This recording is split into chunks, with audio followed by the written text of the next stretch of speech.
Hello everyone, my name is Rafael Centeno, and today I'd like to talk to you about disclosures. What are disclosures? Well, a disclosure is the act of providing information that is usually hidden or unknown to the general public.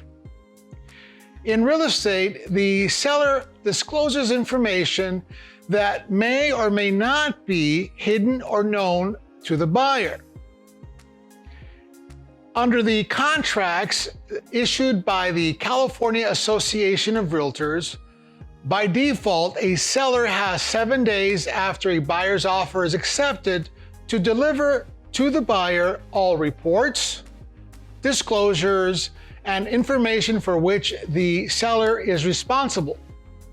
If the seller goes beyond the 7 days to provide the buyer with disclosures, depending on how it's delivered, the buyer will have an additional 3 to 5 days to either approve the disclosures or cancel the transaction altogether.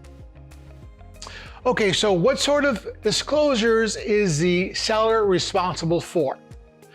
A seller must disclose to the buyer having knowledge of things like lead-based paints if the home was built before 1978, as well as statutory disclosures that include the Real Estate Transfer Disclosure Statement, or TDS, the Natural Hazard Disclosure Statement, or NHD, and knowledge of the release of illegal controlled substance, special tax and/or assessments, Mello-Roos taxes, and if the seller has knowledge of any nearby industrial use and/or military ordnance locations. Most sellers of residential real estate consisting of 1 to 4 units are required to complete the Real Estate Transfer Disclosure Statement, or TDS. Exemptions from the TDS requirement include court-ordered sales, fiduciaries in the administration of estates and trusts, and the sale of foreclosed properties by the lender. This is what we call an REO, or real estate owned. The following are some highlights that a seller must disclose to a buyer. Has anyone died on the property within the last 3 years? Has there been any insurance claims affecting the property within the past 5 years? Have any alterations, modifications, replacements, improvements, or remodeling or material repairs been made on the property? Are there any ongoing or recurring maintenance on the property? Are there any defects, including past defects, that have been repaired in the heating, air conditioning, electrical, plumbing, roof, gutters, foundation, etc. of the property? Is there an infestation of mold, mildew, fungus, or spores, past or present? Is there any ongoing or contemplation of government-imposed eminent domain, condemnation, annexation, or change in zoning? Are there any room additions, structural modifications, alterations, or repairs that were made without a permit?